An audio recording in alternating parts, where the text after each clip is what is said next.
Tonight on Connecticut's news station, bear bill advances. State lawmakers respond to the record number of bears breaking into homes. Drug crackdown. How Connecticut's Attorney General is trying to stop deaths from fentanyl mixed with a horse tranquilizer.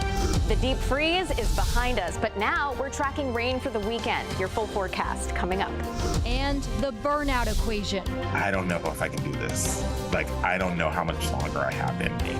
We're looking at what's fueling a huge teacher shortage and why educators are saying they've had enough. Now at 10, this is Fox 61, Connecticut's news station.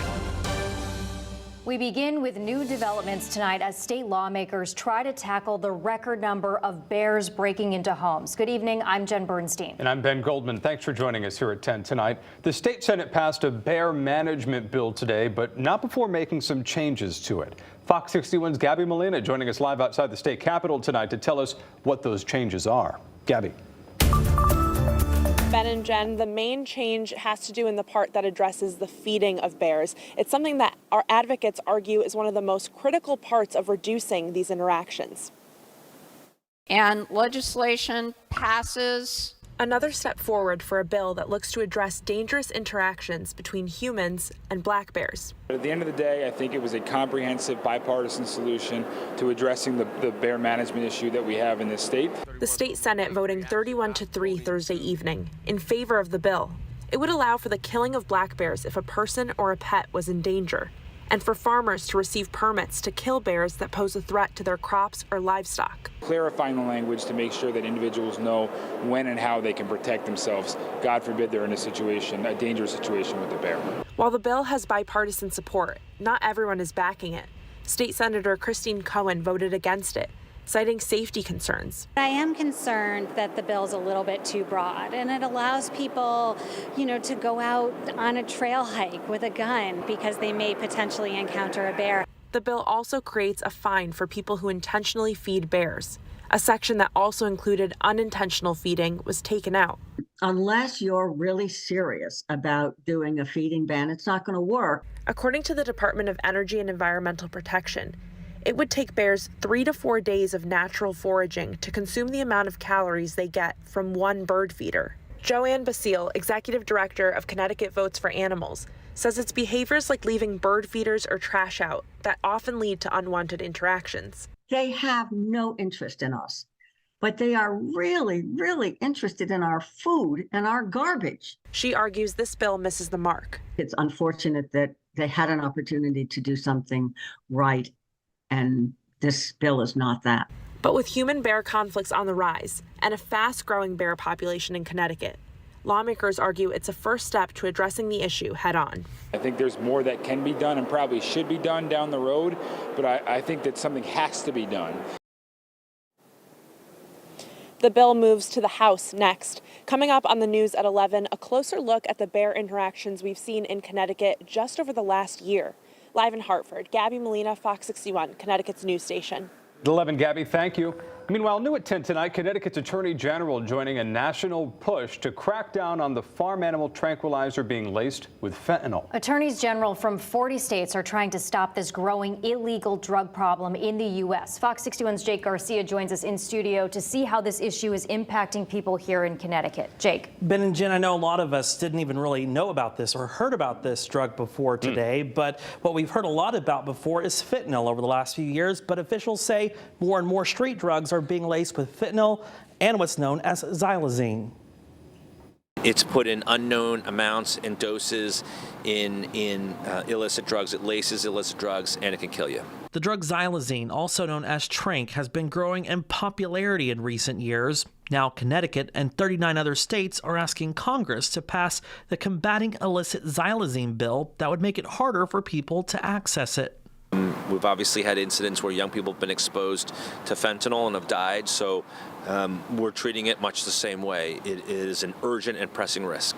Health experts say xylazine is being used in addition to fentanyl because it prolongs the intoxicating effects of fentanyl. Health officials warn the combination can be deadly.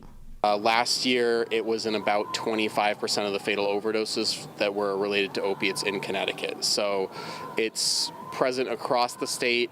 In Willimantic, harm reduction and outreach crews are seeing it more and more.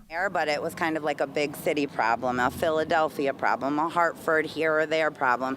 Now it is right here in this community in Willimantic. The drug poses another serious risk because it does not respond to medications used to reverse opiate overdoses like Narcan.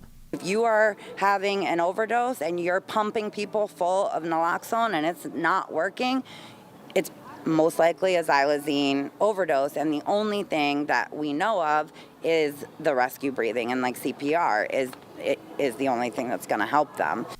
And long-term exposure can cause physical defects. And we're seeing a lot more individuals who are in danger of having potentially life-altering changes in terms of they might lose their hand or their foot or their leg or their arm because of the abscess and it going untreated. Crews at perception programs can now test for the drug and try to educate people so they can be more aware of the risks and help those in need. You can't recover if you're dead. So the goal is to keep people alive, because if they're alive, they have another chance. Now, between 2020 and 2021 alone, the number of xylazine deaths in our region grew over 103%. If Congress passes the federal act, it would provide more funding for prevention and treatment and allow the DEA to regulate the public's access to the drug. In studio, Jake Garcia, Fox 61, Connecticut's news station. Really alarming. Jake, thank you for that report. All right, let's talk about the forecast right now. The temperatures are rebounding after that frosty dip this morning. Yeah, it got cold. We're ready for it to get warm again. Chief Meteorologist Rachel Frank joining us now. Hi, Rach. Yeah, no more freeze in the forecast. Your plants can come out of hiding. You can take the covers off of them. You can put the potted plants back outside. But what a morning it was. We ended up tying the daily record for the Hartford area and setting a new record in Bridgeport, 38 degrees. The old record was 41, set back in 1984. But that's not an issue for us tonight. Temperatures are in the 40s to right around 50 degrees, and the wind is out of the south at about 5 to 10 miles per hour, though it is calm in Meriden. Nothing going on during the day tomorrow. It looks lovely, but we are watching this cluster of showers. Looks kind of disorganized right now, but it will be heading our way into Saturday. We need rain, right? So we're rooting for rain, but maybe not the greatest timing since it will be over the weekend. Low temperatures tonight will fall back into the lower to middle 40s. Temperatures generally about 10 degrees higher than they were last night. So still a chill in the air when you wake up in the morning, but not as frosty. Otherwise, heading through the day, we'll see partly cloudy skies, pleasant temperatures, a few degrees warmer than today with highs between 65 to right around 70 degrees, and dry right into your Friday night if you have any plans. But Saturday, you may need the umbrella. We'll take a look at your full weekend forecast and the changes for Sunday coming up. Thank you, Rachel.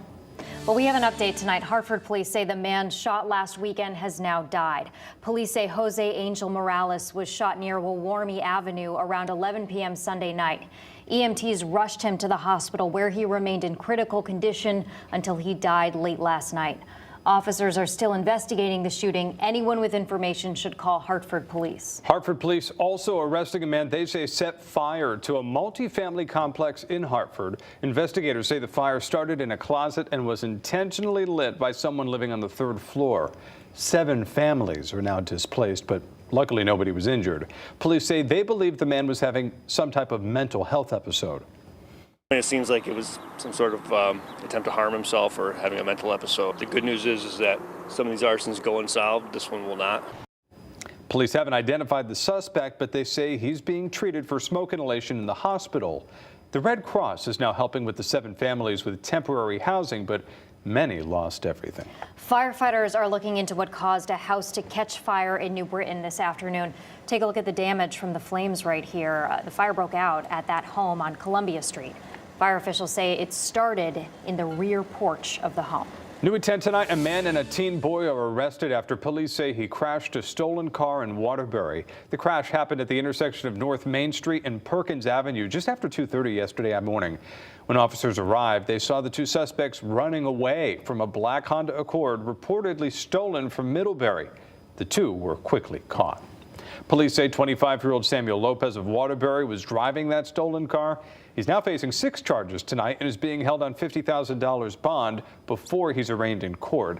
Officers also arrested a 16-year-old boy from New Haven He's facing 2 charges. The man accused of attacking a custodian inside of a Hamden school has been extradited back to Connecticut. Jordan Richards was originally arrested down in New York City. He's accused of entering the Wintergreen School back in January. Investigators say he attacked that custodian, stole his wallet and keys before escaping with his car. Police say Richards also committed a second burglary at the school in February.